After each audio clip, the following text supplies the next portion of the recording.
Қайырлы күн достар, бүгін біз ауызда ерейтін және өте дәмді болып шығатын мясо по-корейски салатын жасайтын боламыз. Оның рецебі өте оңай және тез арада дайындалады. Ол үшін бізге видеода көрсетілгендей екі қиярымызды осындай соломка сияқты турап аламыз да шұңқыр ыдысымызға салып қоямыз. Келесі кезекте 3 светофор перецімізді алып, оны да жаңағы огурец сияқты соломка ретінде турап шығамыз. Сөйтіп барып туралған перецтерімізді тарелкаға салып қоямыз.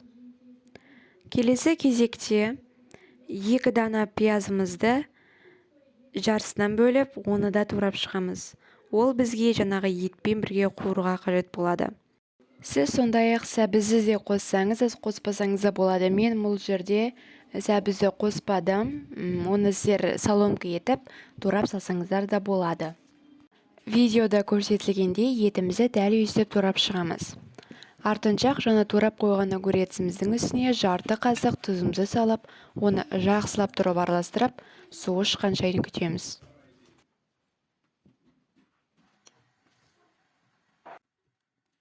Барлық көкөністерімізді турап дайындап болғаннан соң, сковородкаға майымызды қойып, оны қыздыртатын боламыз.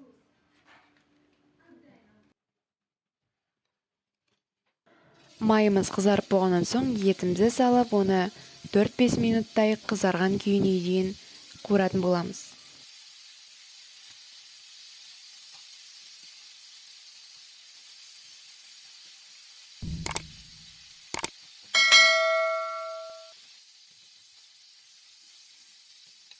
Міне етімізде қызарып қалды. Енді артынша пиязымызды салып, оны да жақсылап тұрып қуырып шығамыз. Ал егер етіңіздің дәмі болмаса, оған тұзын және өзіңізге ұнайтын кез келген дәмдеуішті салсаңыз болады. Менің етім тұзды болғандықтан мен оған ештеңе де салмадым.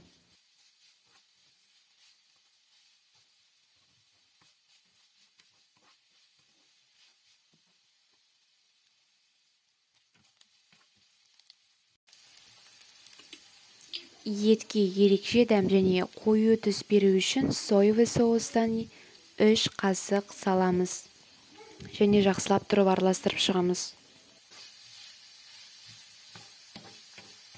Соевый соусымызды салып болғаннан соң етіміздің түсі өзгеріп, аппетитіне көріне бастады. Етіміз пістау деген кезде оның астын басып, өшіретін боламыз. Огуреціміздің суы шықтау деген кезде оның суын міндетті түрде алып тастаймыз. Ол бізге қажет емес болады. Келесі этапта огуреціміздің үстіне туралған перецтерімізді салып шығамыз.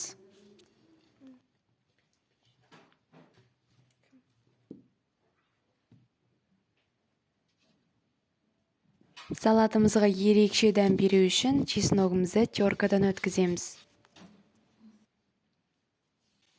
Сөйтіп барып, салатымызға дәм беру үшін қызыл бұрыш және қара бұрышымызды салып шығамыз. Соңғы этапта қуырылған етімізді бетіне салып шығамыз.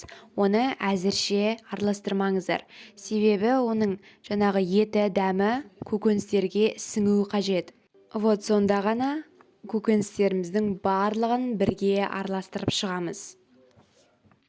Жақсылап араластырып болған соң, оны арнайы ыдысымызға саламыз. Міне өздеріңіз көріп тұрғандарыңыздай, менде өте керемет және өте дәмді болып шыққан мясо по-корейски салаты шықты. Егер сізге осы видео ұнайтын болса, менің каналыма жазылып, лайк басуын ұмытпаңыздар. Сау болыңыздар.